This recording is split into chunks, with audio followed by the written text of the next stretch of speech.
A luta foi, é e sempre será intensa, o que exige muita disposição e união dos professores para garantir seus direitos e ter mais conquistas.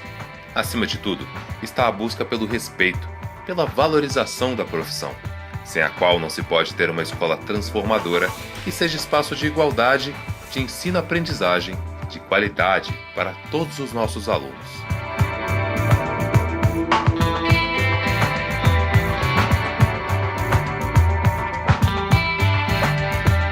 Onde quer que haja mulheres e homens, há sempre o que fazer, há sempre o que ensinar, há sempre o que aprender.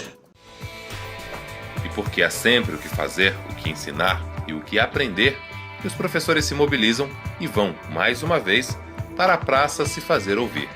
Mobilizam-se pela equiparação salarial com as demais carreiras de nível superior, o que exige um reajuste de 75,33%. Unem-se por empregos dignos e melhores condições de trabalho e saúde.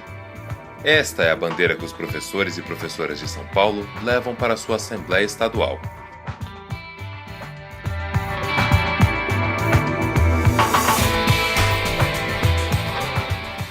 Olá, professor, professora, aqui é Bebel, presidenta da APUESP. Quero, sobretudo, falar da importância de nós estarmos todos juntos às 14 horas, no dia 28, na Praça da República. Temos que lutar pela implantação da jornada do piso salarial profissional nacional, ganho real de salário e por condições dignas de contratação de todos os professores. Não esqueça, dia 28, às 14 horas, na Praça da República. Na reunião que a APUESP e as demais entidades do magistério tiveram com o secretário da Educação, no último dia 13, mais uma vez foram colocadas em pauta a carreira e o salário. O secretário comprometeu-se a agendar reunião com o governador do estado para discussão da questão salarial. A luta é, ainda, contra o projeto do governo que propõe transformar o IANSP em autarquia. Da forma como hoje está, um simples regimento interno da Secretaria de Gestão dará todo o funcionamento, fará com todo o funcionamento do IANSP, desde a contratação de pessoal para trabalhar no IANSP, até mesmo aos valores das mensalidades, né, daqueles que contribuírem com o IANSP. A mobilização é intensa também pela jornada do piso, que estabelece 33% do tempo do professor para atividades extraclasse e não é cumprida. Quando eu vou discutir, né, a valorização, não tem jeito se nós não pensarmos numa carreira do professor. Mas não dá para pensar a carreira como correria. Não tem como pensar a carreira assim.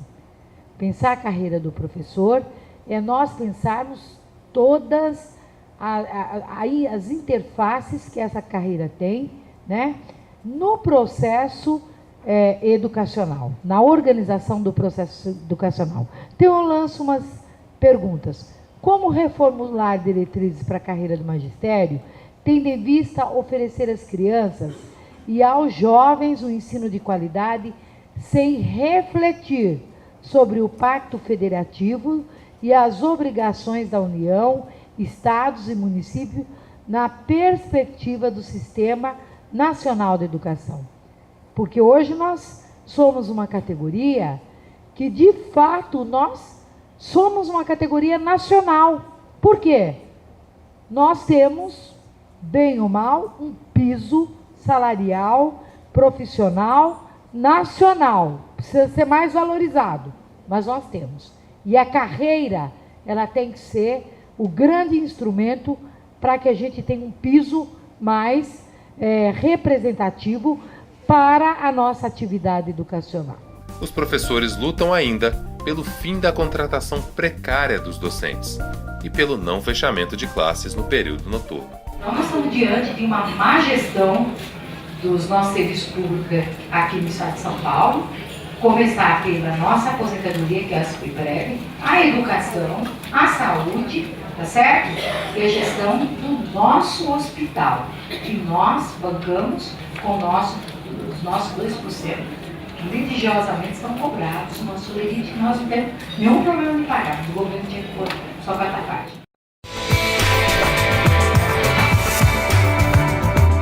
Hoje, o setor empresarial da educação, que representa inclusive uma das maiores coalizões na Bolsa de Valores de São Paulo, defende a elevação do financiamento público para a educação.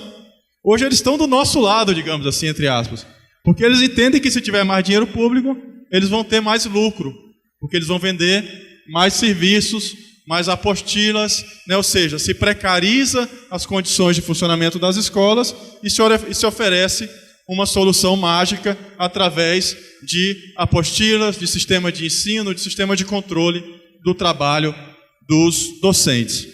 Para cada ponto percentual que é elevada a taxa de juros nesse país, que já é a maior taxa de juros do mundo e que faz a alegria dos rentistas e dos banqueiros, para cada 1% que é aumentada essa taxa de juros, significa 0,5% do PIB, do orçamento do governo federal transferido para a dívida, para recurso da dívida.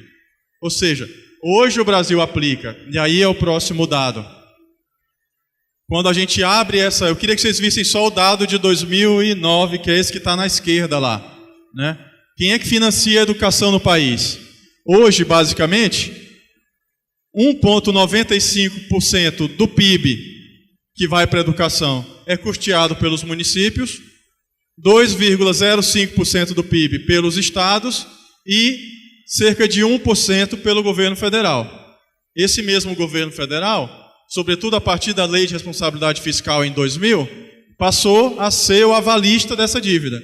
E hoje aplica 5% do PIB no pagamento de juros da dívida, ou seja, enquanto aplica 1% em educação, 5% na dívida. Esse é um debate necessário. E o outro ponto que eu vou trazer para a discussão é o tema da responsabilidade educacional, né, que paralelamente ao PNE no Congresso, está em discussão um conjunto de projetos de uma chamada Lei de Responsabilidade Educacional.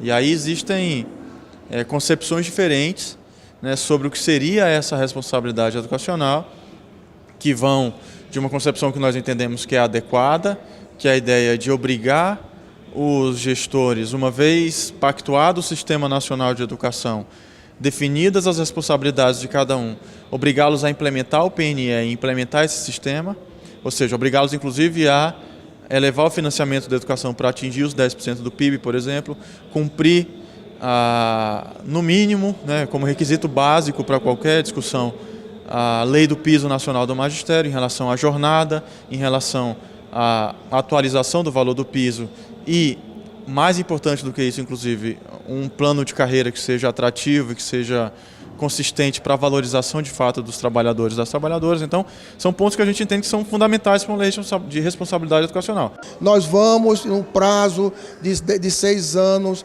estabelecer que a média salarial dos professores será igual à média salarial dos profissionais de mesma formação. Se você não estabelecer isso claramente, você continua tendo a situação que você vive, não é? Quando você estabelece que é preciso, num prazo de tanto tempo, você ter um percentual de atendimento na creche pública, você tem que ter, e tem que ter as metas, você tem que estabelecer e dizer como vai fazer. E se você não tem isso, cada um faz o que quer. Então, fica muito no laissez-faire. Por isso é importante que nós tenhamos um plano que dê um norte para o país do que é a educação, principalmente a educação pública. Então, quer dizer, a luta ela consegue vitórias. Acho que 2014 vai ter lutas, né?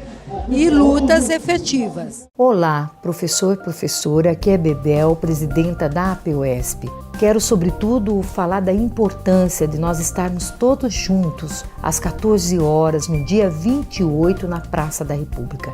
Temos que lutar pela implantação da jornada do piso salarial profissional nacional, ganho real de salário e por condições dignas de contratação de todos os professores. Não esqueça, dia 28, às 14 horas, na Praça da República.